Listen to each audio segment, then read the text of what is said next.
The weapons rack shook as Sergeant Marcus Bradley slammed his fist beside the small woman's head. 23 pairs of eyes locked onto the scene, unfolding in the Naval Special Warfare Training Center armory. "I'm a Navy SEAL!" Bradley's voice boomed across the 50-meter facility, his 6'2" frame towering over the inventory clerk. "I just survived Hell Week. I earned my trident. And you—" He jabbed a finger at her name tag. "Hayes, you're gonna lecture me about weapon protocols?" The woman didn't flinch. She stood barely 5'3", holding a clipboard, her long-sleeved utility jacket buttoned to the collar despite the California heat. Around them, 12 Bud S Class 348 graduates waited to check in their weapons after range qualification. 4 instructors supervised. Multiple witnesses filled the space. "Serial number doesn't match the checkout log, Sergeant," she said quietly, her voice barely audible over the fluorescent hum. "I can't accept it." Bradley's face reddened. His classmate Connor Mitchell laughed from behind him. "Bro, don't let some paper pusher disrespect you like that." "You know what your problem is?" Bradley leaned closer, his breath hot with attitude. "Women like you sit behind desks, play with spreadsheets, and think you understand what we do. You have no idea what it takes to be a SEAL." Hayes's eyes, dark, calm, unsettlingly steady, met his for exactly 2 seconds. Then she looked back at her clipboard. That silence, that control. Something about it felt wrong. But in the next 20 minutes, Marcus Bradley would discover exactly how wrong he was, and it would cost him everything.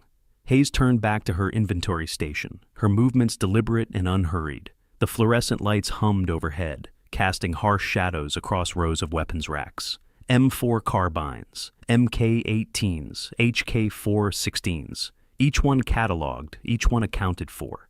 She'd been doing this job for 18 months now, and not once had she let a discrepancy slide. "Look at me when I'm talking to you," Bradley insisted, his voice rising. Several trainees turned to watch. This was entertainment now, a newly minted SEAL asserting dominance over support staff. Hayes didn't look up. Regulation 7-3 requires serial number verification before acceptance. The number on this weapon doesn't match your checkout form. That's not a discussion, Sergeant. That's policy. Policy? Bradley spat the word like poison. "I just spent 6 months in the hardest military training on Earth. I ran on broken feet. I swam in freezing water until I couldn't feel my arms. I carried logs that weighed more than you. And you're telling me I can't check in my weapon because of paperwork?" "I'm telling you the serial numbers don't match," Hayes replied, still not looking at him. "Which means either you have the wrong weapon or someone made an error in the log. Either way, we need to verify before I can accept it." Connor Mitchell stepped closer, his arms crossed. At 6 feet even and 205 pounds of muscle, he made an imposing presence. "Maybe you should get your supervisor, someone who actually knows what they're doing." "Chief Patterson will verify if needed," Hayes said. "But the regulation stands regardless of who enforces it." "There it is." Bradley's laugh was harsh. "She needs backup, can't even handle a simple weapon check-in without running to a man for help." Hayes's pen paused on the clipboard, just for a second. Then she continued writing.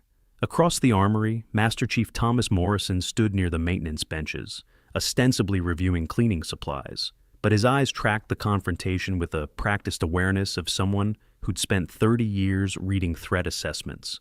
Something about the woman's posture bothered him, the way she held her ground without escalating, the way her breathing never changed despite Bradley's aggression. That wasn't normal civilian contractor behavior, that was training. Petty Officer Dylan Carter, another graduate from Class 348, wandered over to join Bradley and Mitchell. At 23, he still had the eager puppy energy of someone desperate to prove himself. "I heard she never even served, just some administrative hire who probably got the job through diversity quotas." "That true?" Bradley demanded, leaning over the counter. "You ever wear the uniform, ever deploy, ever see combat?" Hayes set down her clipboard. Her hands were small, but Morrison noticed the calluses, not from typing or filing, from something else entirely. "My service record is my own business, Sergeant," she said. "Your weapon serial number is regulation business. Would you like me to call Chief Patterson now, or would you prefer to return to the range and verify you have the correct rifle?" Bradley's jaw clenched. Being corrected by a woman a foot shorter and half his weight in front of his entire class felt like acid in his throat. He'd worked too hard, sacrificed too much, to be dismissed by someone who'd probably never left the comfort of an air-conditioned office. If you're already feeling that tension building, that sense something's about to go very wrong for this arrogant sergeant, then you're exactly where you need to be. Hit that subscribe button right now, because what happens next will absolutely blow your mind. This isn't just another military story. This is about respect, hidden identity, and a reckoning that changes everything. Don't miss a single second. Fine, Bradley snapped. I'll go verify. But when I come back with the right paperwork, you're going to apologize for wasting my time. If the paperwork is correct, there's nothing to apologize for, Hayes replied. I'll be here when you return. Bradley stormed toward the exit, Mitchell and Carter trailing behind him like pilot fish following a shark. Their voices carried back through the armory. Can you believe that? Carter's voice dripped with incredulity. 3 weeks out of Bud S, and we're getting lectured by a clerk. Someone should teach her some respect, Mitchell added. We're operators now. We've earned the right to be treated better than that. Morrison watched them go, then shifted his attention back to Hayes. She'd returned to her inventory work as if nothing had happened. No visible stress, no anger, no satisfaction at having stood her ground.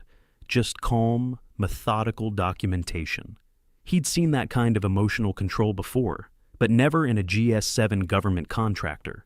Lieutenant Amber Rodriguez stood near the weapons cage, supposedly inspecting her gear, but clearly listening to every word. As the first female to graduate Bud S in years, she'd faced her own share of skepticism and harassment. Watching Hayes handle Bradley's aggression with such composure stirred something complicated in her chest. Admiration, certainly, but also curiosity. Who was this woman who could stare down a 215-pound SEAL without breaking a sweat? Staff Sergeant Raymond Foster, the civilian armory supervisor, approached Hayes' station. At 62, with a gray beard and kind eyes, he looked like everyone's grandfather, but the tattoos visible on his forearms told a different story. Marine Corps, Vietnam, 3 tours. You okay? He asked quietly. Hayes nodded without looking up. Standard Tuesday. That boy's going to be trouble. They usually are for the first few weeks, Hayes replied. They get it out of their system once they realize the trident doesn't make them invincible. Foster grunted. You handled it well, but I've seen your weapon handling, Hayes. The way you check firing pins, the way you test action springs. That's not something you learn from a training manual. Hayes' pen paused again. I read thoroughly. I'm sure you do. Foster didn't push. He'd learned over 18 months that Hayes kept her past locked away tighter than the classified weapons in the secure cage. But he'd also learned to trust his instincts, and his instincts said this woman knew more about the tools of war than anyone else in the building. 15 minutes later, Bradley returned. His face was redder now, sheened with sweat from jogging back to the range and then returning with a different rifle. He slammed it on the counter hard enough to make the metal ring. There, serial number MK4037-9215. That match it to your precious log and let me get out of here. Hayes picked up the rifle with both hands. Her grip was instinctive, right hand on the pistol grip, left supporting the handguard, finger indexed along the receiver. She cleared the weapon in a single fluid motion, checked the chamber, locked the bolt to the rear. The entire sequence took less than 3 seconds. Morrison's eyes narrowed. That wasn't standard civilian handling. That was muscle memory from thousands of repetitions. Hayes inspected the serial number, cross-referenced it with her log, then set the weapon down. This matches, but I need to inspect the weapon before acceptance. Are you serious? Bradley's voice cracked with frustration.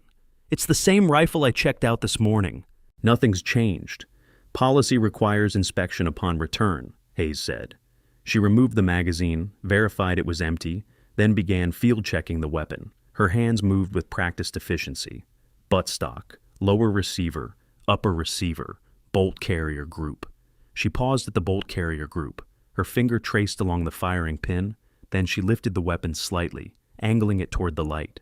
Her expression didn't change, but something shifted in her posture, recognition, concern. This bolt carrier group needs maintenance, she said. Bradley's laugh was explosive. Are you kidding me? I just used it for 3 hours of range time. It's fine. There's a hairline fracture on the firing pin, Hayes replied. Right here. She pointed to a spot barely visible to the naked eye. It's approximately 0.03 inches long, running laterally across the pin face. Under continued firing stress, this will propagate. Failure probability is roughly 40% within the next 200 rounds. The armory went quiet. Instructor Jasper Anderson, who'd been supervising gear checkout nearby, stopped what he was doing. He walked over, his boots heavy on the concrete floor. "Let me see that." Hayes handed him the weapon. Anderson was a 35-year-old CQC instructor with 11 years in the teams. He'd seen thousands of weapons, diagnosed hundreds of malfunctions. He pulled a magnifying loupe from his pocket, the kind used for detailed inspections, and examined the firing pin. 10 seconds passed. 20. Anderson lowered the loupe. His eyes found Hayes's face, searching. "She's right. Hairline fracture, exactly where she said." "How did you spot that with naked eye?" "The light caught it at the right angle," Hayes replied. "The light." Anderson's tone suggested he didn't believe that for a second. "You diagnosed a 0.03-inch fracture, estimated propagation risk, and calculated failure probability in under 30 seconds, without magnification." Hayes said nothing. She returned to her paperwork. Bradley's face had gone from red to white. I didn't see anything." "Most people wouldn't," Anderson said. He was still staring at Hayes. "That level of diagnostic ability comes from extensive experience with weapons maintenance. We're talking hundreds of hours. Thousands, maybe." He paused. "Where did you learn that?" "Required training for all armory staff," Hayes replied, her voice flat. Anderson exchanged a glance with Morrison. Both men had the same thought. That was absolutely not required training for GS7 contractors. Bradley grabbed his weapon back, his movements jerky with embarrassment. "Whatever, just log it. I need to get to debrief." "The weapon is flagged for maintenance," Hayes said. "You'll need to check out a different rifle for your next range session." "Fine. Great. Perfect." Bradley turned to leave, then stopped. Something in him, pride, ego, the desperate need to reassert dominance after being made to look foolish, made him turn back. "You know what? I don't think you know what you're talking about. I think you got lucky. I think you saw a shadow and made up a story to sound smart." Hayes looked up at him, really looked, for the first time since the confrontation began. Her eyes were dark and absolutely calm. "Think whatever you need to, Sergeant." "Bet you can't even name 3 SEAL operations," Bradley challenged. "Bet you've spent so much time behind that desk you don't even know what we do out there." The armory had gone quiet again. Even the background chatter from other trainees had ceased. Everyone was watching now. Hayes set down her pen. "Operation Neptune Spear, Abbottabad, Pakistan, May 2nd, 2011. Operation Red Wings, Kunar Province, Afghanistan, June 28, 2005. Operation Anaconda, Shahikat Valley, Afghanistan, March 2002. Would you like me to continue?" Bradley's mouth opened, closed, opened again. Anyone can memorize names. That doesn't mean you understand what happened there. "Neptune Spear was the raid that killed Osama bin Laden," Hayes said, her voice still quiet, still emotionless. 23 SEALs from DevGru, 2 chalk helicopters, 1 crash due to aerodynamic complications from the compound walls. Red Wings was the mission where a 4-man team was compromised by local shepherds. 3 died on the mountain. Marcus Luttrell survived. Anaconda was the largest operation of Operation Enduring Freedom at that time. Multiple SEAL teams provided reconnaissance and direct action support. Casualties included 1 SEAL, Neil Roberts, who fell from a helicopter and fought alone on Takargar Mountain until he was killed. "Do you need more details, Sergeant, or is that sufficient?" The silence was absolute now. Bradley's face had gone pale. Those weren't just operation names. Those were details, personal details. The kind of information that didn't come from Wikipedia or History Channel documentaries. Morrison took 2 steps forward. His entire body had shifted into alert mode. He knew those operations intimately. He'd known Neil Roberts. He'd been in Afghanistan during Anaconda.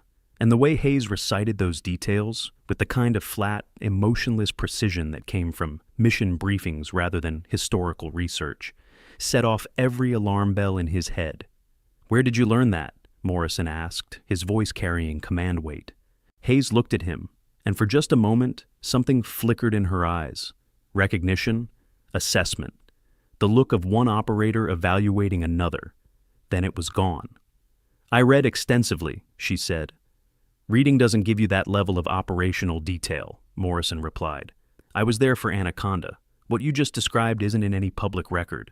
The aerodynamic complications at Abbottabad weren't confirmed until years later. So, I'll ask again. Where did you learn that? Hayes returned to her clipboard. Is there anything else you need, Master Chief? Morrison didn't answer. He just watched her, his mind working through the implications.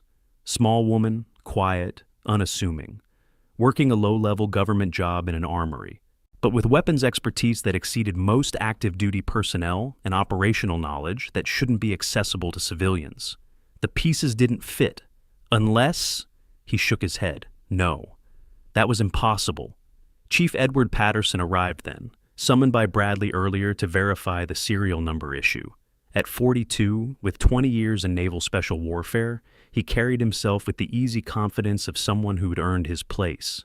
He listened to Bradley's complaint, reviewed the logs, examined the fractured firing pin under magnification, and then turned to Hayes. You caught that with naked eye? Yes, Chief.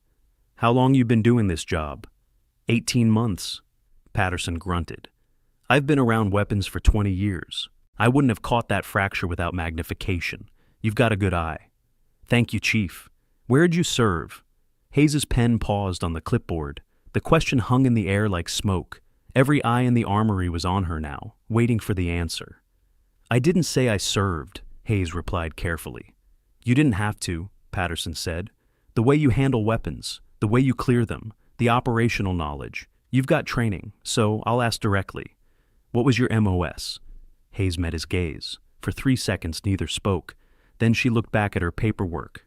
I'm just an inventory clerk, Chief. That's all. Right.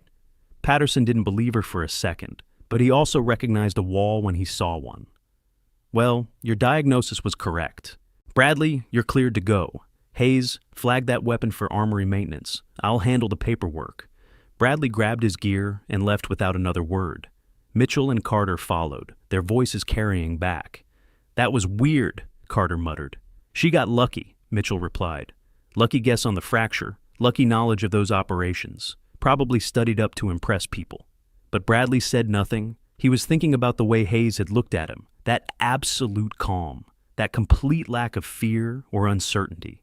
He'd seen that look before, during Bud S., in the eyes of instructors who'd spent years downrange, operators who'd faced real danger and come out the other side harder and colder than before. He shook his head.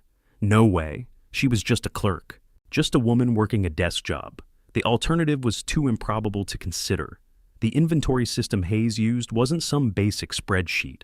Modern military facilities rely on advanced biometric security tablets with encrypted cloud storage and real-time tracking across multiple clearance levels. These ruggedized devices can withstand extreme conditions, feature military-grade encryption, and integrate seamlessly with weapons tracking databases. For organizations managing sensitive equipment, this kind of technology ensures accountability at every level, from checkout to maintenance to storage. The difference between good inventory management and great inventory management often comes down to having the right technological tools that can't be compromised or bypassed. By 1600 hours, Class 348 had finished their gear checkout and dispersed for debrief sessions. The armory quieted. Hayes continued her inventory work, methodically logging each returned weapon, checking serial numbers, inspecting for damage. The Staff Sergeant Foster watched her from his supervisor's desk, noting the way she moved, economy of motion, no wasted energy, the hallmarks of someone who'd learned to work efficiently under pressure. Lieutenant Rodriguez approached the counter, her gear bag slung over one shoulder. Excuse me, Hayes? Hayes looked up. Yes, Lieutenant? I just wanted to say, that was impressive. How you handled Bradley. He can be... She searched for the right word. Confident, Hayes supplied. I was going to say aggressive. Rodriguez set her bag down. I'm Amber. I graduated Bud S. with Class 347, first female to finish in 18 months. Congratulations. Thanks. Rodriguez hesitated. Look, I know this might sound strange, but the way you cleared that weapon earlier, that was textbook SEAL weapons handling. Where did you learn that? Hayes's expression didn't change. Standard training. Standard training doesn't teach you to clear a weapon in under 3 seconds with perfect form. Rodriguez leaned closer, lowering her voice. I spent 6 months learning that technique. You did it without thinking, like breathing. Muscle memory, Hayes said. Exactly. Rodriguez's eyes were intent. Muscle memory from what? Hayes held her gaze for a moment, then looked back at her paperwork. Is there anything else I can help you with, Lieutenant? Rodriguez straightened, recognizing the dismissal. No, thank you. She picked up her bag, then paused. For what it's worth, I think you're more than you appear to be, and I respect that you keep it private. Not everyone needs to know everything about us. Hayes said nothing, but something in her eyes softened, just fractionally. Rodriguez left. The armory was nearly empty now, just Hayes, Foster, Morrison, and a few other support staff finishing their shifts. Morrison approached the counter, his movements casual, but his attention laser-focused. 18 months is a long time to work a job like this, he said conversationally. Hayes didn't look up. It pays the bills. Does it?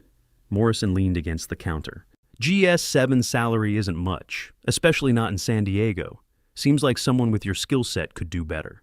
My skill set is inventory management. Is it? Morrison wasn't asking. I've been in special warfare for 30 years. I've trained hundreds of operators, worked with thousands. I can spot training when I see it. And you, Hayes, you've got training that goes way beyond civilian contractor certification. Hayes set down her pen. She looked at Morrison directly, her dark eyes unreadable. What are you suggesting, Master Chief? I'm not suggesting anything, Morrison replied. I'm observing, and what I observe is someone who handles weapons like a professional, who knows operational details that aren't public knowledge, who clears rifles with SEAL standard technique, someone who's working very hard to appear ordinary. Maybe I'm just good at my job. Maybe. Morrison straightened. Or maybe you've got your reasons for keeping quiet. Either way, it's not my business. But if you ever want to talk, operator to operator, I'm around. He walked away before Hayes could respond, left her sitting there at her counter, pen frozen above her clipboard, a crack forming in the carefully constructed walls she'd built around herself. Foster appeared at her elbow. He knows. He suspects, Hayes corrected. Same thing with Morrison. He's got 30 years of reading people. If he thinks you're former military, he won't let it go. Hayes exhaled slowly. I came here for peace, for quiet, for distance from all of that. I know, Foster's voice was gentle. But sometimes the past doesn't stay buried just because we want it to. Hayes didn't answer. She was thinking about Syria, about the mountain, about the firefight that had taken 3 of her teammates and left her with scars that would never fully heal. She'd come to this job specifically because it was low profile, because no one looked twice at inventory clerks, because she could fade into the background and process her trauma without questions or expectations. But Morrison had seen through her, Rodriguez suspected. Even Bradley, in his arrogant ignorance, had sensed something was off. Maybe Foster was right. Maybe the past never stayed buried.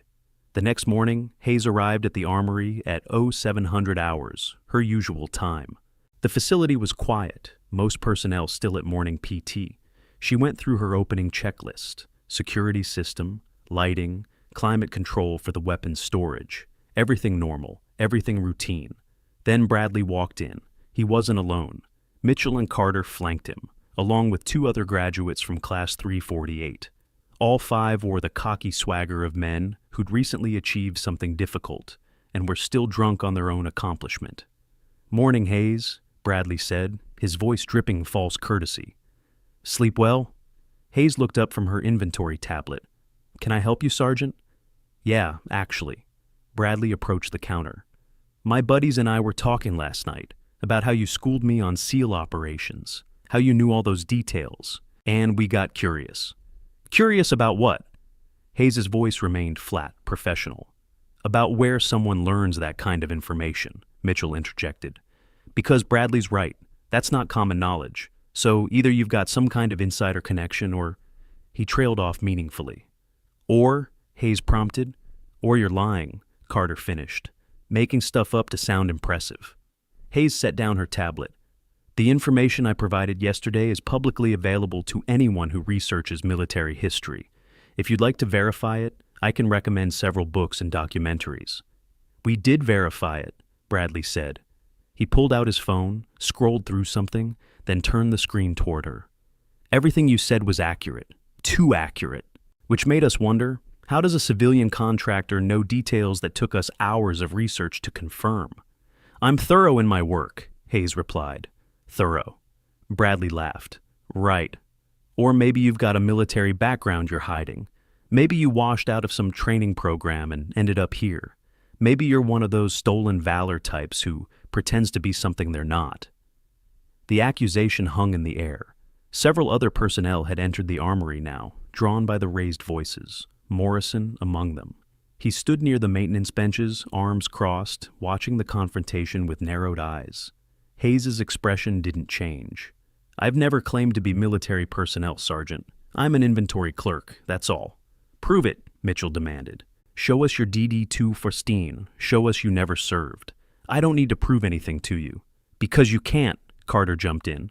Because you're hiding something. The only thing I'm hiding is my patience with this conversation, Hayes replied coolly. Now, do you need to check out weapons, or are you just here to harass me? Bradley's jaw clenched. He'd come here planning to expose Hayes as a fraud, to embarrass her the way she'd embarrassed him yesterday. But she wasn't taking the bait, just sitting there, calm as still water, refusing to engage. Fine, he said. Let's test your knowledge then. Real-world application. He grabbed a rifle from the wall display, an M4 carbine used for demonstration purposes. With quick, practiced movements, he field-stripped the weapon, took it apart completely, upper receiver separated from lower, bolt carrier group disassembled, every component laid out on the counter. Then he scrambled the parts, mixed them up, added components from 2 other rifles into the pile. There, Bradley said triumphantly. If you're so knowledgeable about weapons, reassemble that, correctly. Bet you can't do it in under 5 minutes. Hayes looked at the pile of components, 73 individual parts mixed together, some from different weapon systems, a puzzle deliberately designed to confuse. This is childish, she said quietly. This is a challenge, Bradley countered, unless you're scared. Morrison pushed off from the wall. Bradley, that's enough. Hayes doesn't need to prove anything to you. Why? Bradley turned to face him.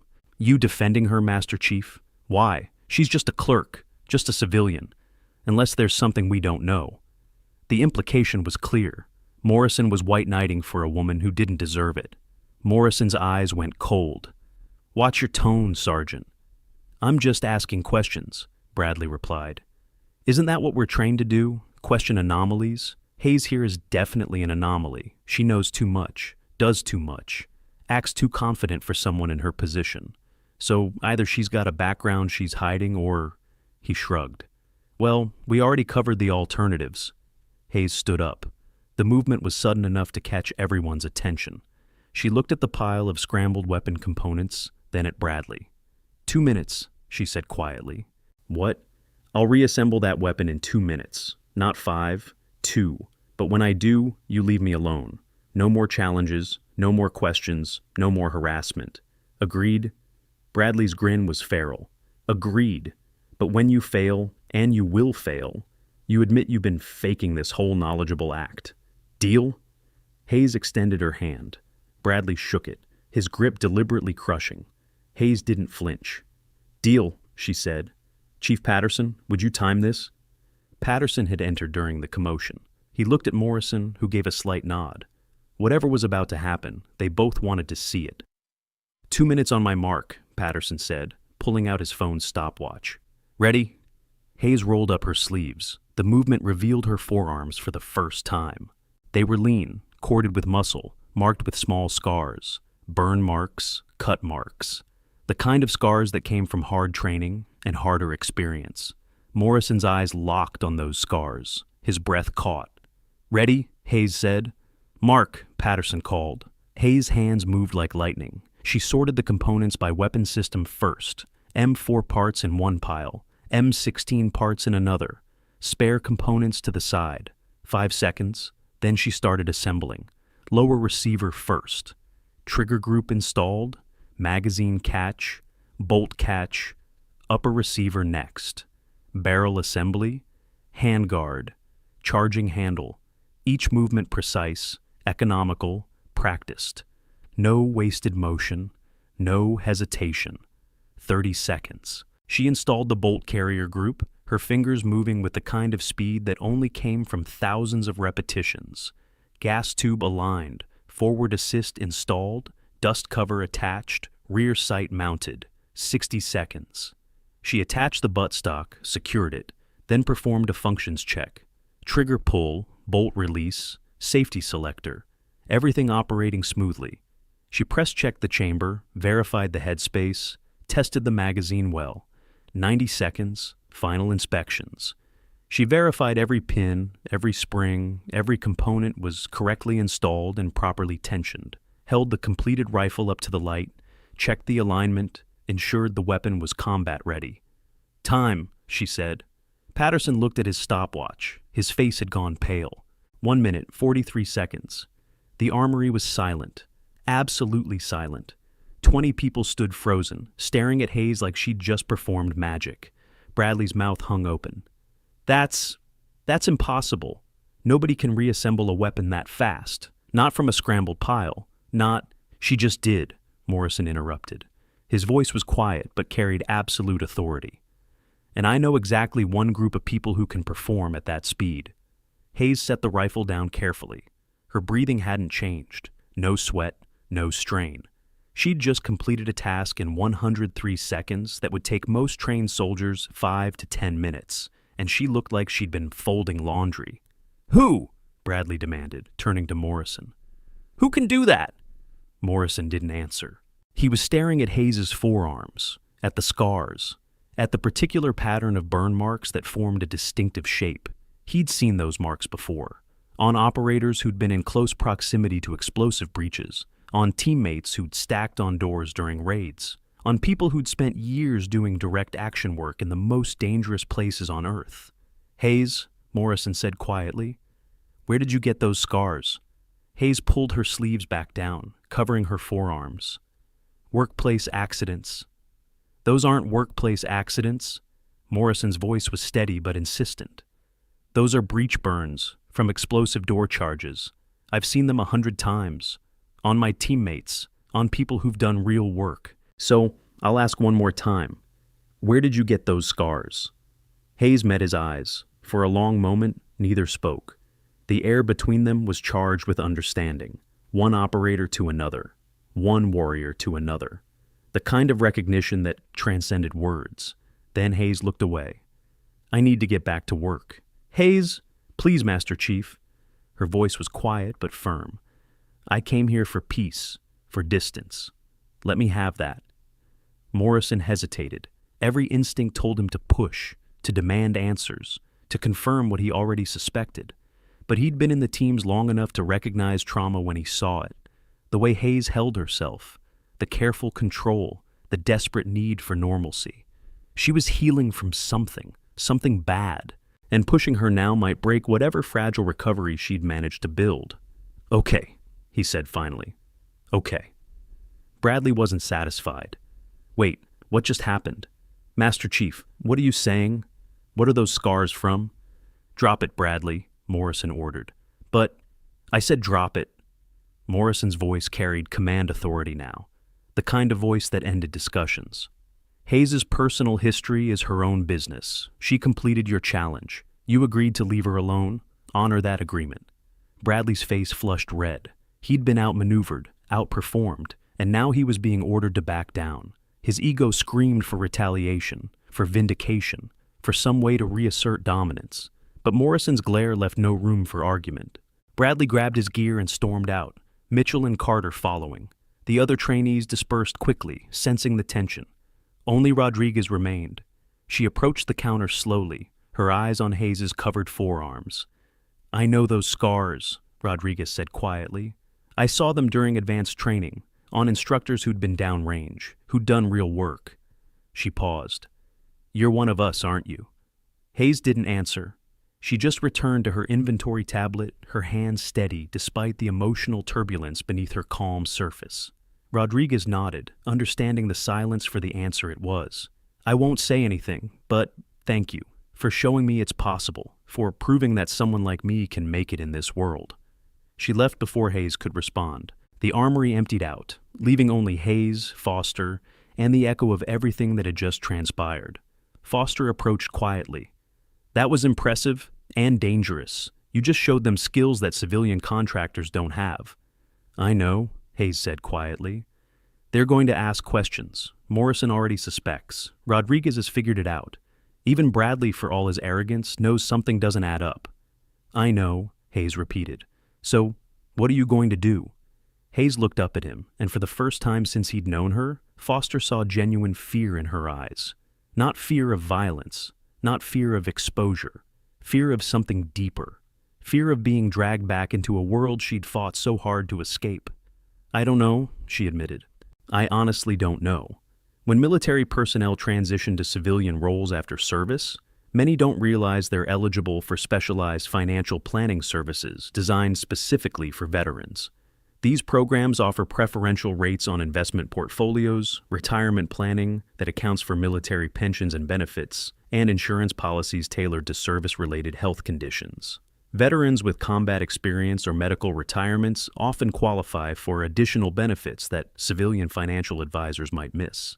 Having the right financial advocate who understands military compensation structures can mean the difference between struggling and thriving after service. It's not just about managing money, it's about maximizing benefits earned through sacrifice. The afternoon brought more trouble. Bradley returned at 1400 hours with a new plan. If he couldn't break Hayes through skill challenges, he'd break her through social pressure. He brought 6 other trainees with him, all recent Bud-S graduates hungry to prove themselves.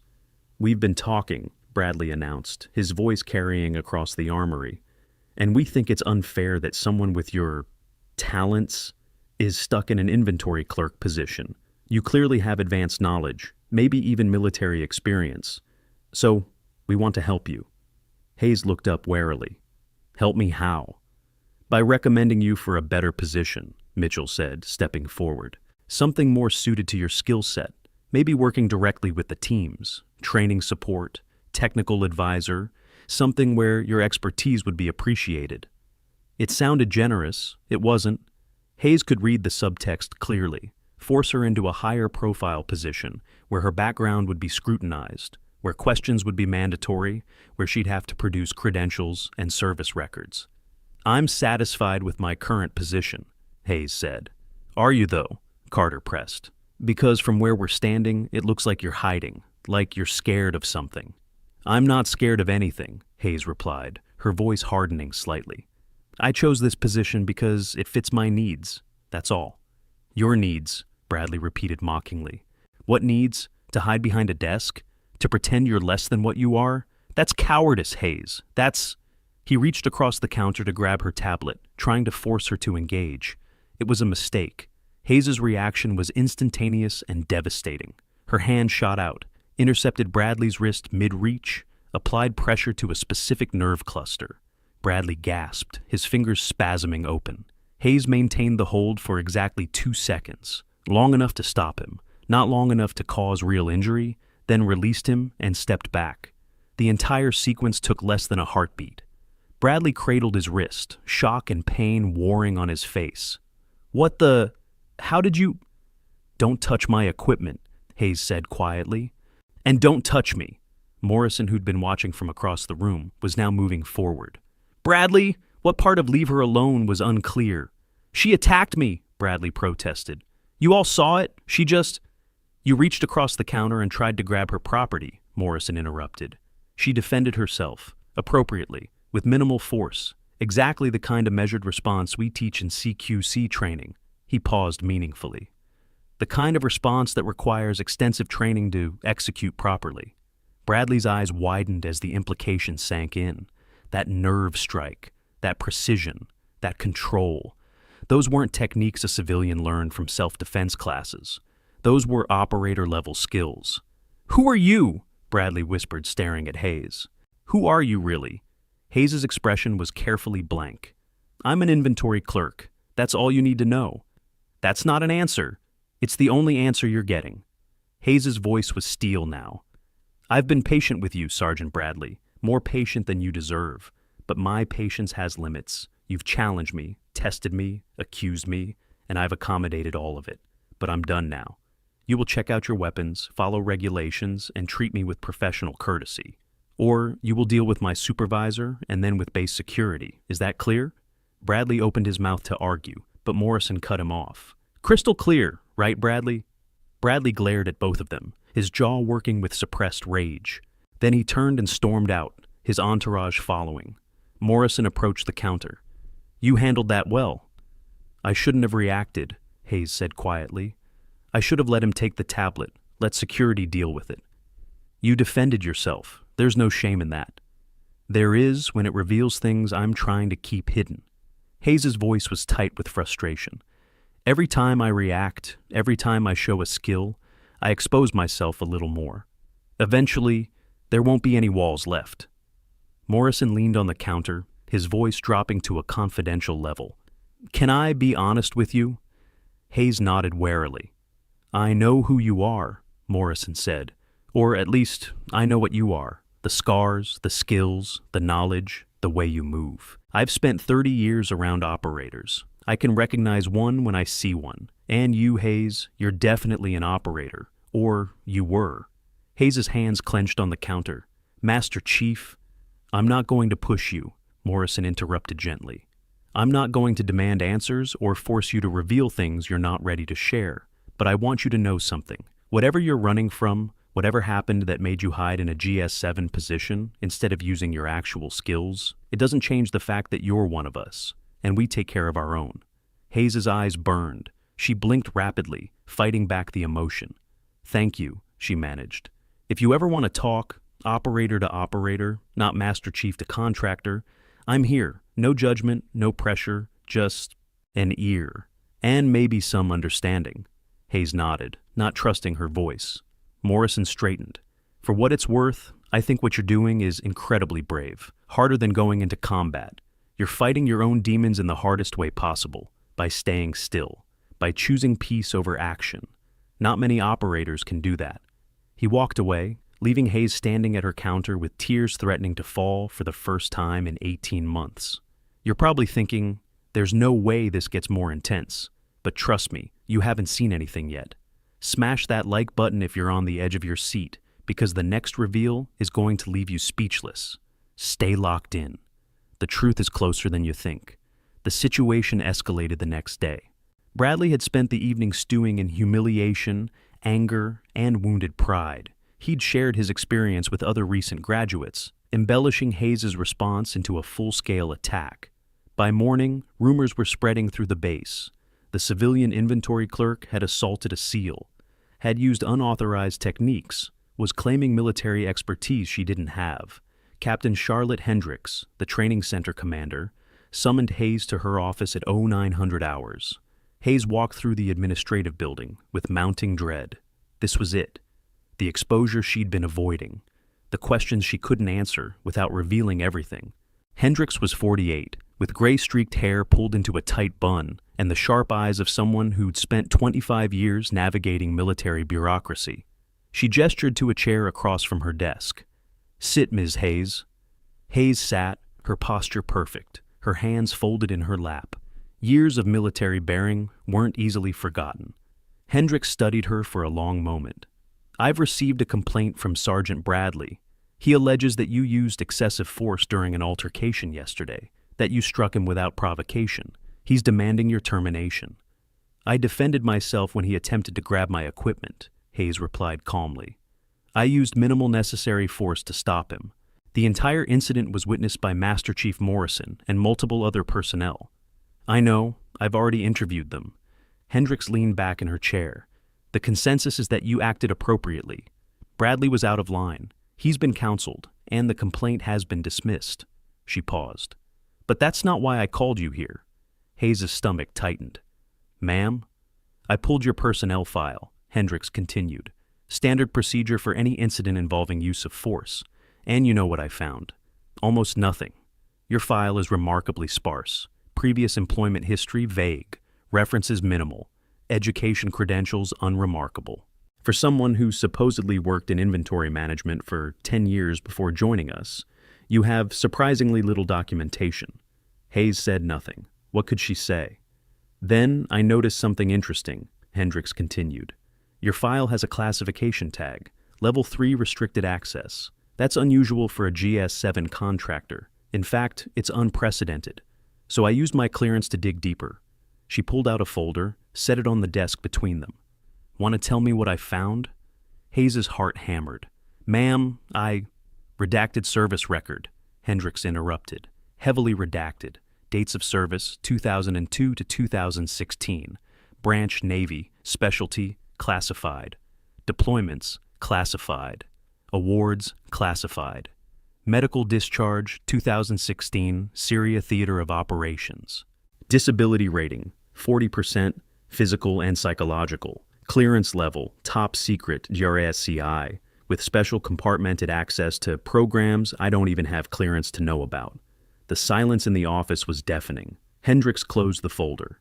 You're not just a veteran, Ms. Hayes. You're someone with a classified background so sensitive that even the training center commander can't access the details, which tells me you were doing something very specialized, very dangerous, very important. She leaned forward. So, I'll ask you directly. Why is someone with your background working as an inventory clerk? Hayes's mind raced. She could deflect, refuse to answer, cite classification protocols. But Hendricks had been respectful, professional, and something in Hayes's chest, the part that still remembered what it meant to be part of a team, to trust in chain of command, wanted to tell the truth. Because I needed to stop, Hayes said quietly. I needed to step away from operations, from combat, from the constant deployments and missions and losses. I was breaking, Captain, physically and mentally. The job was killing me, not quickly but steadily, eroding who I was until I didn't recognize myself anymore. Hendricks nodded slowly. I've seen that before. Good operators push past their breaking point. It's why we have mandatory counseling, rotation schedules. But it sounds like you were operating outside normal channels. I can't confirm or deny that, ma'am. Of course you can't. Hendricks smiled slightly. Let me tell you what I think off the record. I think you were part of something very special. Probably Naval Special Warfare Development Group based on the clearance level and deployment patterns. I think you did incredible work under impossible conditions. I think you saw and did things that most people couldn't survive. And I think you earned every right to walk away and find peace however you can. Hayes's eyes burned again. Thank you, ma'am. But here's my concern, Hendricks continued. Bradley is a problem. He's arrogant, insecure, and dangerous in his need to prove himself. He's not going to let this go. He's going to keep pushing, keep testing, keep trying to break through your defenses. And eventually, something's going to give. I can handle Bradley, Hayes said. I'm sure you can, but should you have to? Hendricks pulled out another document. I have a proposal. We're starting a pilot program for female SEAL candidates. Advanced training, mentorship, skills development. We need instructors who understand the unique challenges women face in special warfare, who've actually done the work, who can teach not just from manuals but from experience. Hayes' breath caught. Captain, I want you to teach hand-to-hand combat, Hendricks said. 2 days a week. You'd keep your inventory position if you want the quiet work, but you'd also have the chance to pass on your knowledge, to help the next generation, to make a difference in a way that doesn't require deploying or risking your life. I don't know if I can, Hayes admitted. Teaching means exposure, questions, attention, everything I've been trying to avoid. I know, but consider this. Bradley and his friends are already asking questions, already drawing attention to you. The secret is out, Hayes. Or at least, it's leaking. You can either hide and hope the pressure dies down, or you can control the narrative. Step into a role that explains your skills without revealing classified details. Hayes sat in silence, processing the offer. Teaching, mentorship, a way to use her abilities without returning to combat. It was tempting, terrifying, and possibly the only path forward. Can I think about it? She asked. Take the rest of the week, Hendricks replied. But Hayes, whatever you decide, you have my support and my respect. What you've done, what you've survived, it matters. Don't let anyone, especially not some insecure sergeant, make you feel otherwise. Hayes left the office with her mind spinning. The walls she'd carefully constructed were crumbling. Morrison knew, Rodriguez suspected, Hendricks had confirmed. And Bradley? Bradley was like a dog with a bone, unable to let go of the mystery she represented. The question wasn't whether her secret would come out anymore. The question was how much damage it would cause when it did. That afternoon, Hayes was back at her inventory station when Bradley returned. But this time, he wasn't alone. He'd brought Lieutenant Commander Samuel Archer, the SQT program director. Archer was 44, with a weathered face and the kind of intensity that came from 22 years in naval special warfare. "Ms. Hayes," Archer said formally, "I need to ask you some questions about your qualifications for this position." Hayes' stomach dropped. "Of course, sir." "Sergeant Bradley has raised concerns about your training and experience. Specifically, he alleges that you possess skills inconsistent with your civilian contractor status, skills that suggest unauthorized training or misrepresentation of credentials." Bradley stood behind Archer, arms crossed, a smug expression on his face. He thought he'd won, thought he'd finally trapped Hayes into admitting something that would discredit her. "I've completed all required certifications for this position," Hayes said carefully. "My qualifications are on file with Human Resources." "I've reviewed those files," Archer replied. "They're adequate for basic inventory work, but they don't explain how you can field strip and reassemble a weapon faster than most of my active duty operators. They don't explain the scars on your arms. They don't explain your knowledge of classified operation details." Hayes said nothing. What defense could she offer that wouldn't expose everything? Archer pulled out a tablet, scrolled through something, then turned the screen toward her. "This is your personnel file. It has a restriction tag I can't access." "They want to tell me what's in there."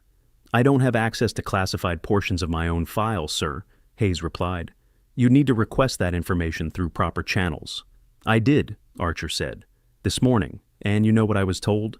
That my clearance level is insufficient, that the information is restricted to need-to-know basis only, that even Captain Hendricks can't access certain portions without special authorization." Bradley's smug expression faltered. That wasn't the answer he'd expected. Archer continued. "So, here's what I know. You have a classified background significant enough to require special access protocols. You have skills that indicate advanced training. You have scars consistent with operational duty. And you're working a GS-7 position despite being clearly overqualified." He paused. "What I don't know is why, and that bothers me." "I'm just doing my job, sir," Hayes said quietly. "Are you?" Archer leaned against the counter. "Because from where I'm standing, it looks like you're hiding. And in my experience, people hide for two reasons. They're running from something, or they're protecting something. Which is it?" Hayes met his gaze steadily. "With respect, sir, that's my business." "It becomes my business when it affects the training and readiness of my operators," Archer countered. "Bradley here is convinced you're some kind of fraud, that you're pretending to have experience you don't have. If that's true, it's a problem. But if it's not true, if you actually do have the background your skills suggest, then you're wasting your talents in an inventory position. Either way, I need to know." The confrontation had drawn a crowd. Morrison stood nearby, tension evident in his posture. Rodriguez watched from the weapons cage. Patterson had emerged from his office. Even Foster had stopped his work to witness what would happen next. Hayes felt the walls closing in. Every instinct screamed at her to deflect, to protect herself, to maintain the careful separation between her past and present. But Archer was right. The secret was affecting people, causing problems, creating division. Maybe it was time to stop running. She took a deep breath. "Sir, if you want answers, you'll need to request my full service record through JSOC channels. I can't discuss classified information without proper authorization. But what I can tell you is this. I served honorably. I earned my position. And I chose this job because I needed distance from operational work. That's all." Archer studied her for a long moment. Then he nodded slowly. "Fair enough. I'll make the request through proper channels. But Hayes, if what I suspect is true, if you're who I think you are, then you deserve better than this. Better than hiding. Better than letting people like Bradley question your worth." He turned to Bradley. "And you. If Hayes' service record comes back showing what I think it will, you're going to owe her an apology. A big one." "Understood?" Bradley's face had gone pale. "But I just wanted to know the truth." "The truth," Archer said coldly, "is that sometimes the quietest people in the room are the most dangerous. Sometimes the person serving you coffee has more combat experience than your entire training class combined. And sometimes, Sergeant, you need to learn when to shut up and show respect. He left, leaving Bradley standing there with his certainty crumbling around him. Morrison approached Hayes' counter once the crowd dispersed. "That was hard." "It was necessary," Hayes replied, her voice tight. "I can't keep dodging forever." "What happens when Archer gets your records?" "Depends on what clearance level he gets approved for," Hayes said. "Basic service record will show I was Navy. Specialty code will be redacted but suggestive. Awards will be listed but classified, enough to answer questions without revealing operational details." "And Bradley?" Hayes' smile was cold. "Bradley is about to learn a very hard lesson about assumptions." Morrison's phone buzzed. He checked it, and his face went pale. "Oh no." "What?" "Bradley just posted to social media. About you. About the civilian contractor pretending to be military. About how he's exposing stolen valor at Naval Special Warfare Training Center." Hayes' blood ran cold. Social media. Public accusations. The one thing worse than internal questions was external scrutiny. "How many followers does he have?" she asked. Morrison checked. 32,000. His post already has 800 shares. Hayes closed her eyes. This was escalating beyond her control, beyond anything she could contain quietly. Bradley had just made her situation a public spectacle, and somewhere, in a classified database accessible only to the highest clearance levels, her full service record waited, with details that couldn't be made public, operations that were still sensitive, names of teammates who died in classified circumstances. If this went viral, if investigators started digging, if reporters got involved, she'd lose everything. Not just her quiet life, her safety, her anonymity, her hard-won peace. Bradley had just weaponized social media against her, and unless something changed dramatically, the explosion was coming. Hayes looked up at Morrison, and for the first time, he saw genuine fear in her eyes. "I need to call Captain Hendricks," she said quietly. This just became a command issue. Captain Hendricks arrived at the armory within 10 minutes of Hayes' call. Her face was set in hard lines, the kind of expression that made junior officers check their uniforms and stand straighter. She took one look at Morrison's phone, read Bradley's social media post, and her jaw clenched. "Where is he?" Hendricks asked. "Barracks, probably," Morrison replied. "Posted that 20 minutes ago." Hendricks pulled out her own phone, made 3 rapid calls, first to base security, second to the public affairs office, third to someone whose name she didn't speak aloud, but whose response made her nod with satisfaction. "Contained," she said, pocketing her phone. "Security is collecting Bradley now. PAO is monitoring the post and preparing counter-messaging. And I've requested expedited clearance for your full service record through JSOS. Should have preliminary authorization within 2 hours." Hayes felt something loosen in her chest. "Thank you, Captain." "Don't thank me yet," Hendricks replied. "This situation is complicated. Bradley's post is gaining traction. People are commenting, sharing. Some are defending you, saying stolen valor accusations require proof. Others are piling on, demanding you be investigated. Either way, the attention is unwanted." "What do you recommend?" Hayes asked. Hendricks studied her carefully. "I recommend we get ahead of this. Release a statement confirming you're a veteran with classified service history, nothing specific. Just enough to shut down the stolen valor narrative without compromising operational security." "That'll draw more attention," Hayes said quietly. "Yes, but controlled attention. Better than letting conspiracy theorists and internet warriors fill the void with speculation." Hendricks paused. "Unless you have a better idea?" Hayes thought about it, about Morrison's knowing looks, about Rodriguez's respect, about the way Anderson had recognized her CQC technique. The secret was already out among the people who mattered. The only question was how to manage the wider revelation. "Do it," Hayes said. "Release the statement, but keep it vague. No unit designations, no operation names. Just confirmation of service and classification." "Agreed." Hendricks made another call, speaking in clipped military shorthand. When she finished, she turned back to Hayes. "You should probably go home. Take the rest of the day. Let me handle Bradley and the fallout." "No," Hayes said firmly. "I'm not hiding. Not anymore. If people want to ask questions, I'll be here to answer them, within appropriate boundaries." Hendricks smiled slightly. "Stubborn. Good. You're going to need that." She headed toward the exit, then stopped. Hayes, for what it's worth, I'm glad this happened. Not the social media circus, but the exposure. You've been carrying this weight alone for too long. Maybe it's time to let others help share the load. She left. Morrison remained, leaning against the counter with his arms crossed. She's right, you know, he said. You don't have to carry everything alone. Force of habit, Hayes replied. When you're downrange, you learn to trust your team. But you also learn that, ultimately, you're responsible for your own survival. That mindset doesn't turn off just because you're stateside. No, Morrison agreed. It doesn't. But maybe that's the problem. Maybe we spend so much time in survival mode that we forget how to actually live. Before Hayes could respond, Lieutenant Rodriguez entered the armory. Her face was flushed, her eyes bright with anger. I just saw Bradley's post, she said without preamble. It's garbage, insulting, and completely unfounded. I'm writing a counterstatement. As the first female Bud S graduate in years, my voice carries weight. If I defend you publicly, it might help. Hayes felt warmth spread through her chest. You don't have to do that, Lieutenant. Yes, I do, Rodriguez insisted. Because if people like Bradley can publicly attack veterans without consequences, then none of us are safe. You stood up to him, handled his harassment with professionalism, and now he's trying to destroy your reputation because his ego got bruised. That's not okay. Morrison nodded. She's right. The community needs to see that false accusations have consequences, that we protect our own. I'm not your responsibility, Hayes said quietly. Maybe not, Morrison replied, but you're still one of us, and we don't abandon our own. Ever. The next 2 hours were chaotic. Bradley was brought to Hendrix's office under escort. His phone was confiscated. His social media accounts were locked pending investigation.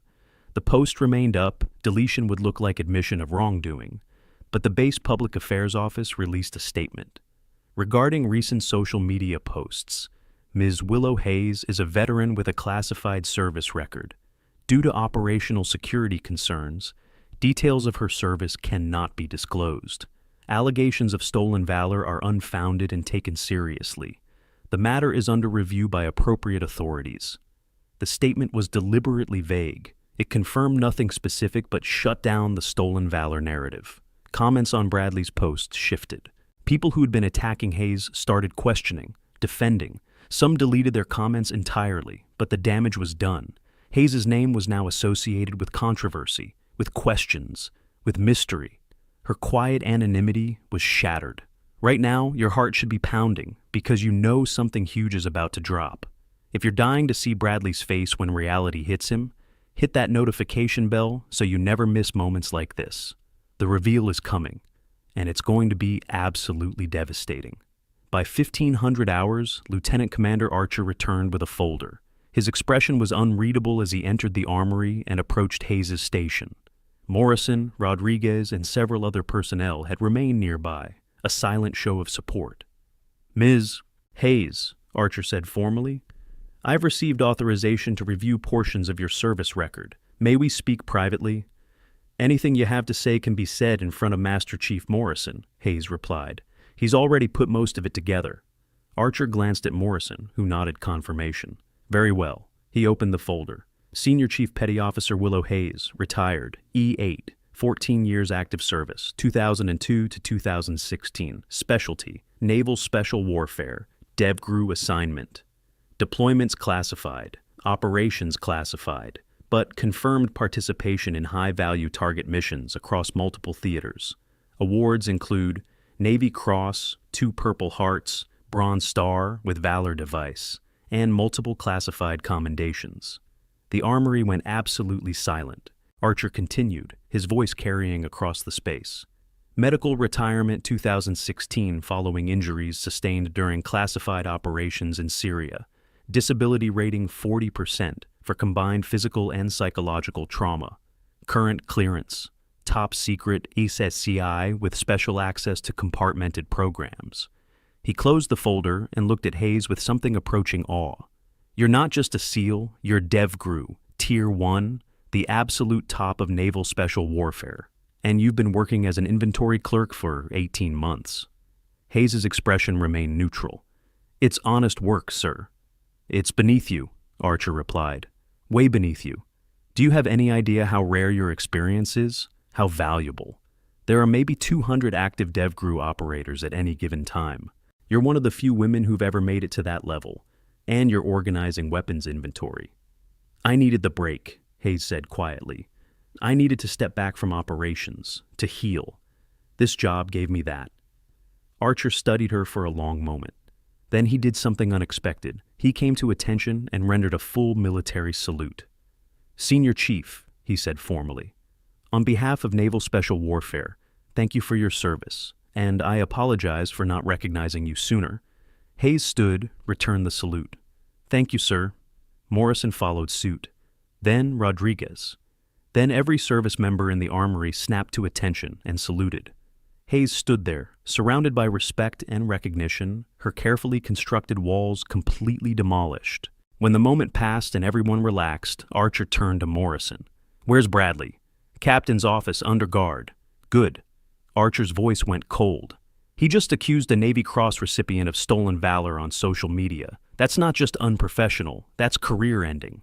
The door opened. Captain Hendricks entered, followed by 2 military police escorts and a thoroughly terrified Marcus Bradley. His cocky swagger was gone.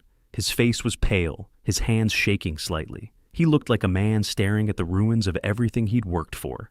Hendricks's voice was ice. Sergeant Bradley, you posted on social media that Ms. Hayes was guilty of stolen valor, that she was pretending to be military, that you were exposing her. Would you like to know what you actually exposed? Bradley's mouth opened, closed. Ma'am, your own ignorance, Hendricks interrupted. Your arrogance. Your complete inability to recognize expertise when you see it. Because the woman you accused, Senior Chief Petty Officer Willow Hayes, has more combat experience than everyone in your Bud S class combined. She's completed more missions than you'll likely see in your entire career. She's earned awards you'll only read about, and she did it all while facing the same skepticism and harassment you've been directing at her. Bradley's face had gone from pale to gray. DevGru, he whispered, the word barely audible. She's Team 6? Was, Hendricks corrected. Retired after being wounded in action. Medically discharged with honor after 14 years of service to this country. Service that included operations you don't have clearance to know about. With teammates who died in circumstances you'll never understand. Bradley turned to face Hayes. His eyes were wide, his breathing shallow. I didn't know. No, Hayes said quietly. You didn't, but you assumed. You judge based on appearance, on gender, on the civilian position I chose for my own reasons. And when I didn't meet your expectations of what a veteran should look like, you attacked. I'm sorry, Bradley managed. I'm so sorry. I worked so hard to become a SEAL. I was proud. I wanted to prove myself. And when you seemed to know things you shouldn't, I felt threatened. So you tried to tear me down, Hayes replied. Rather than consider that maybe I had legitimate experience, you assumed fraud. That says more about you than it ever said about me. Archer stepped forward. Bradley, you're suspended from the training pipeline for 90 days. You'll attend mandatory counseling on respect, gender sensitivity, and conduct. You'll write a formal apology to Senior Chief Hayes. You'll post a public retraction on social media, acknowledging your error, and you'll have a letter of reprimand in your service record. Do you understand? Yes, sir, Bradley whispered.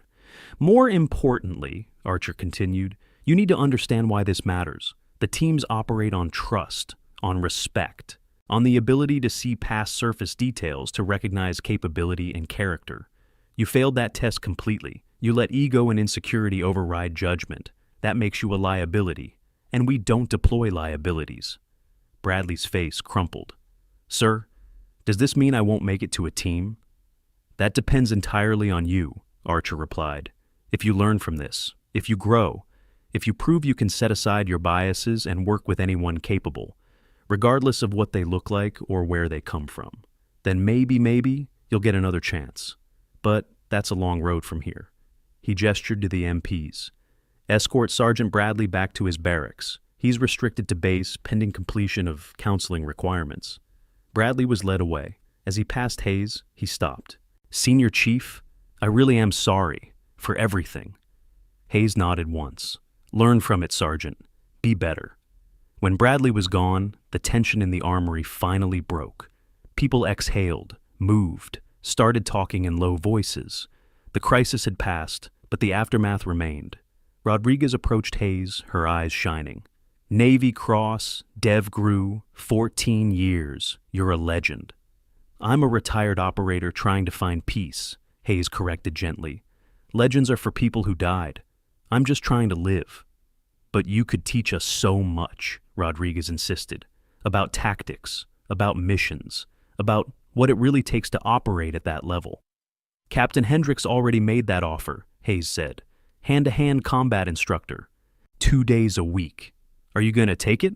Hayes looked around the armory, at Morrison's encouraging nod, at Archer's respectful attention, at the dozen other faces watching her with newfound understanding and respect. Her secret was out. Her privacy was gone.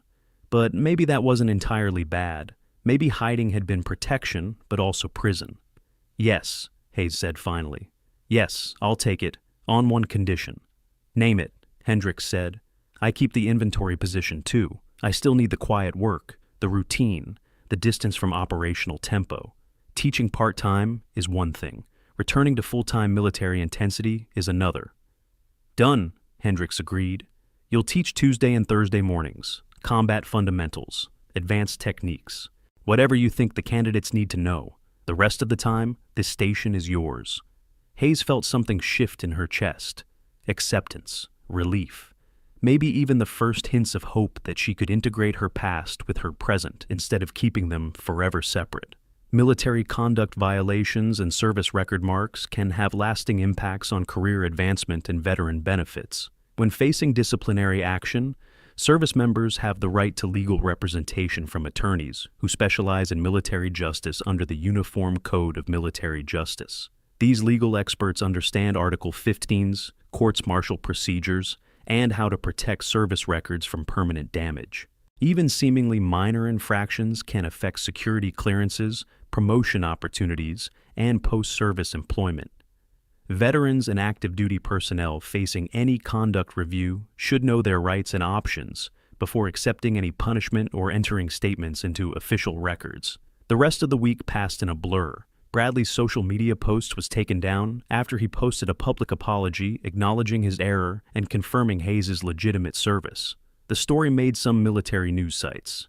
SEAL Sergeant falsely accuses decorated DevGru veteran. But without operational details, it quickly faded from wider attention. Hayes' first teaching session came on Tuesday morning. She arrived at the training facility at 0600 to find 8 female SEAL candidates waiting. Rodriguez stood at the front, a nervous smile on her face. The others ranged in age from 22 to 31, all fit, all determined, all watching Hayes with a mixture of curiosity and hope. "Good morning," Hayes said, her voice carrying authority she hadn't used in 18 months. "I'm Senior Chief Hayes. I'll be teaching hand-to-hand combat fundamentals and advanced techniques. Before we start, let me be clear about something. I'm not here to make you into me. I'm here to give you tools. What you do with those tools is up to you." "Senior Chief," one candidate asked, raising her hand, "is it true you were with DevGru, with Team 6? "Yes." "What was it like, being a woman in Tier 1 units?" Hayes considered the question carefully. "Challenging, lonely sometimes, but also rewarding. The teams care about capability. If you can do the job, really do it, at the highest level, then gender stops mattering. But you have to prove yourself twice as hard and 3 times as long. That's not fair, but it's reality." "How do we handle the doubt?" another candidate asked. "The people who say women don't belong?" "You handle it by being so good they can't ignore you," Hayes replied. "By outworking, outthinking, and outlasting every person who doubts you. Not because you're trying to prove something to them, but because you're proving something to yourself, that you belong, that you're capable, that you're exactly where you're supposed to be." She moved to the center of the mat.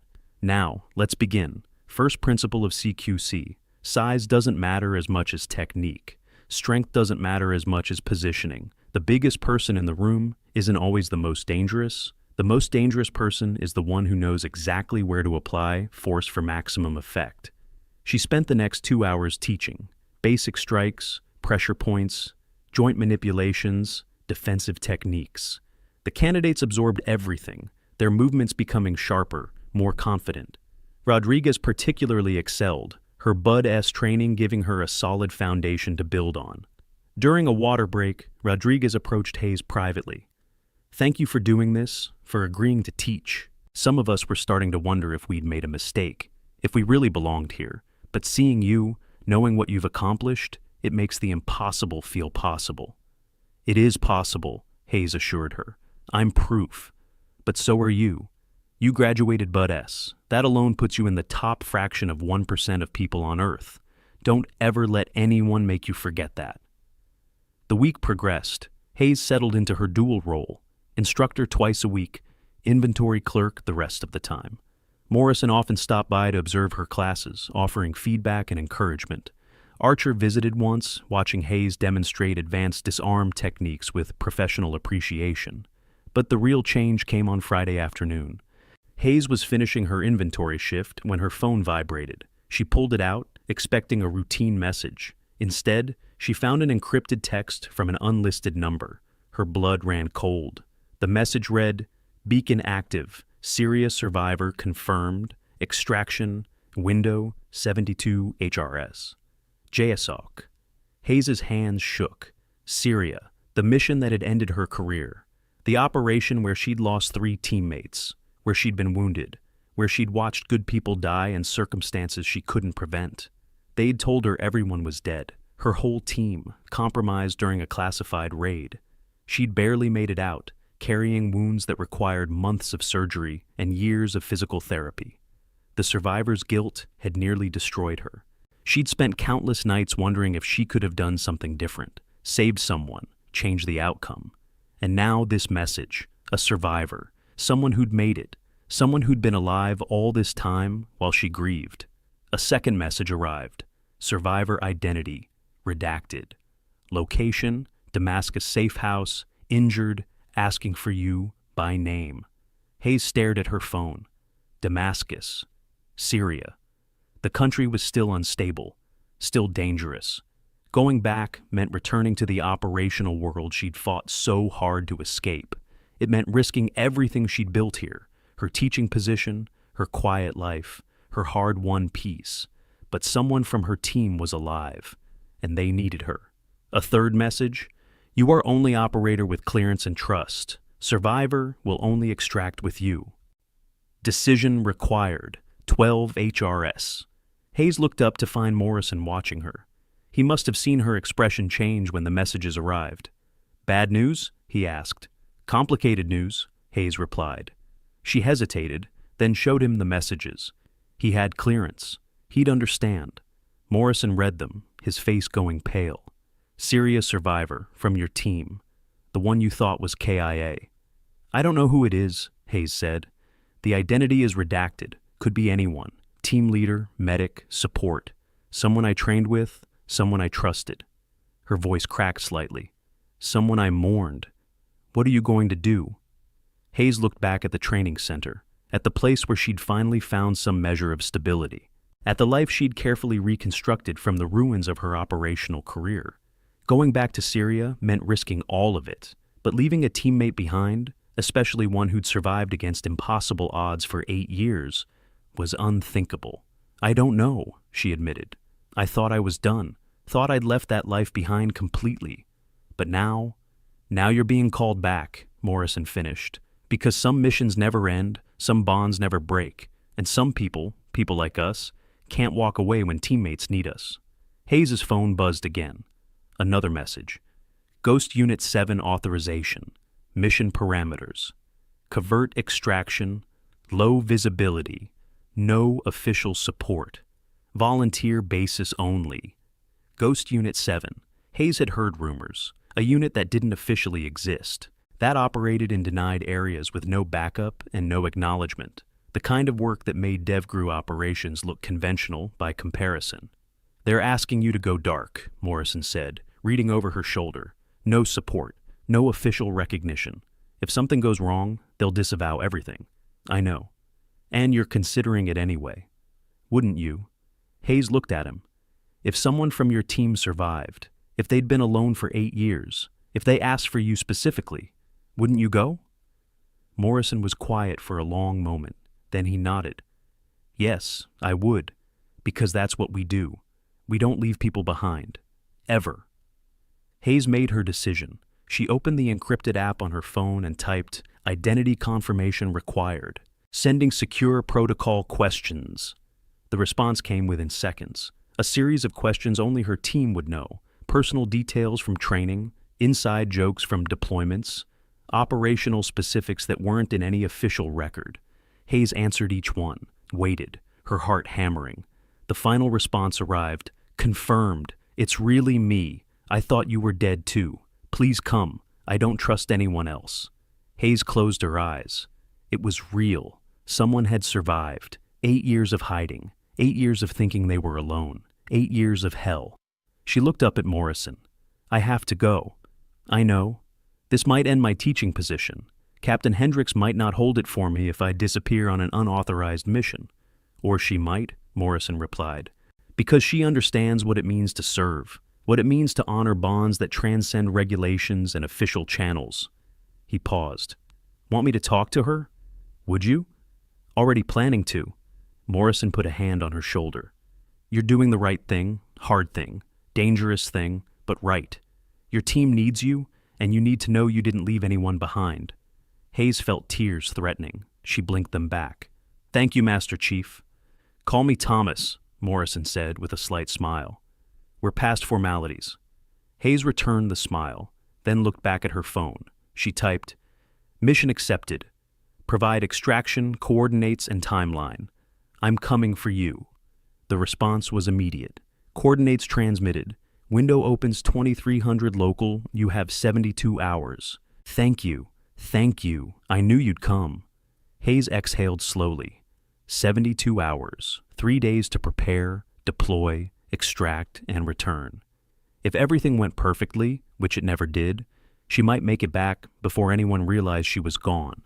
If it didn't, well, some missions were worth the risk. She left the armory and headed directly to Captain Hendricks' office. The captain was reviewing paperwork when Hayes knocked. "Come in, Hayes. What can I—" Hendricks stopped when she saw Hayes' expression. "What's wrong?" "I need emergency leave," Hayes said. "Personal matter, urgent. Possibly 72 hours, maybe longer." Hendricks set down her pen. "This isn't a personal matter, is it? This is operational." Hayes hesitated. "I can't discuss specifics, ma'am, but it's important, critical, and I have to go." Hendricks studied her for a long moment. Then she pulled out a form, filled it out with quick, decisive strokes, and signed it. "Emergency leave granted. 72 hours, extendable if needed. No questions asked. But Hayes, come back. Your students need you, the teams need you, and frankly, I need you. The work you're doing here, teaching the next generation, it matters. Don't throw that away." "I don't plan to," Hayes replied. "But I have to do this. Someone from my past needs me. Someone I thought was dead. I can't walk away from that."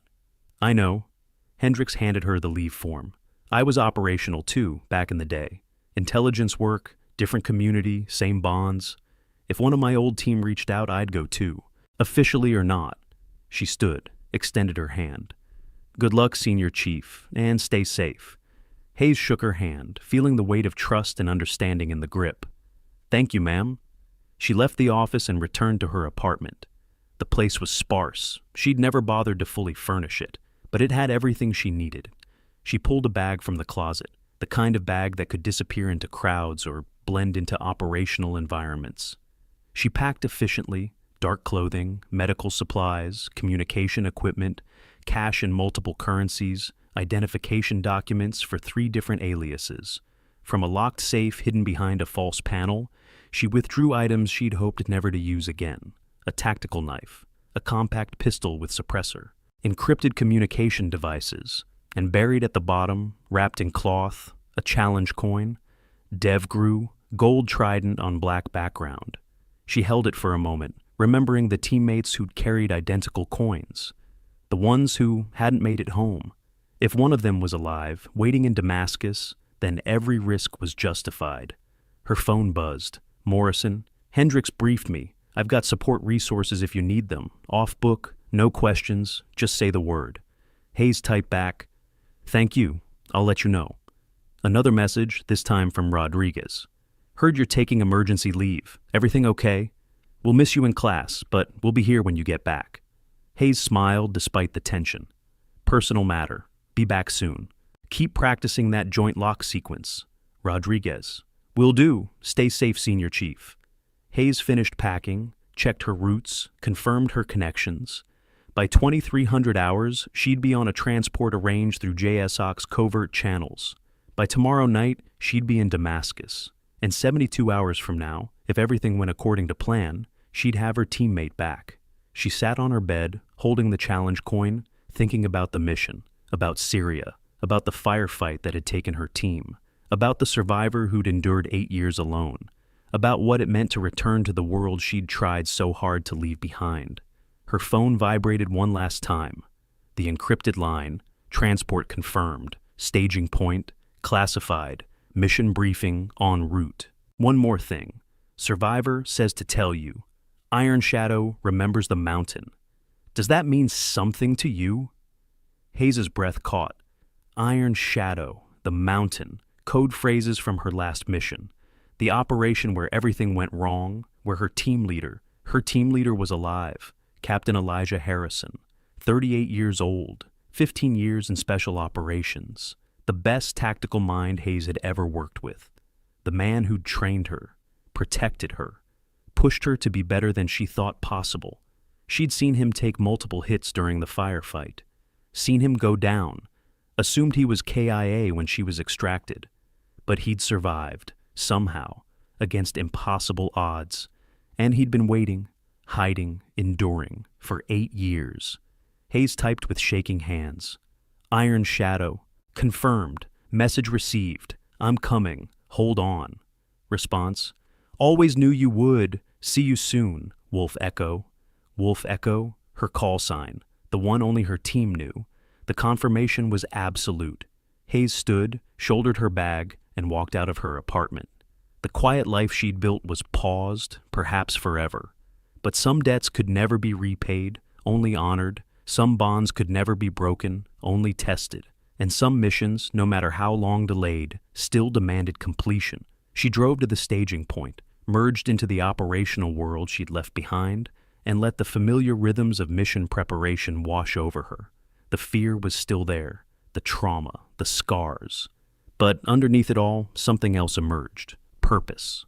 For 18 months she'd hidden, healed, found peace in routine and anonymity. But maybe peace wasn't the absence of challenge. Maybe it was the confidence to face challenges when they came, to step back into the fire, not because you had to, but because someone you loved needed you there. Hayes thought about her students, about Rodriguez's determination, about Morrison's trust, about Hendrix's faith, about the life she'd built here. It would be waiting when she returned, if she returned. But right now, Iron Shadow needed Wolf Echo, and Wolf Echo never left anyone behind. As she approached the staging point, Hayes' phone buzzed one final time. Morrison. Just heard who the survivor is. Iron Shadow. That changes everything. Bring him home, Hayes. We'll hold everything here until you do. Hayes smiled, pocketed her phone, and walked into the shadows where a transport waited. Behind her, San Diego glowed with evening lights, the training center where she taught, the armory where she worked, the life she'd carefully reconstructed. Ahead of her, Damascus waited. A survivor waited. Her team leader waited. And Senior Chief Petty Officer Willow Hayes, retired but never finished, stepped back into the darkness to complete one final mission. The screen faded to black as Hayes' silhouette disappeared into the transport. The engine hummed, the door closed. And somewhere in Damascus, after 8 years of waiting, Iron Shadow prepared for extraction. Because in the end, the teams always came back for their own. Always.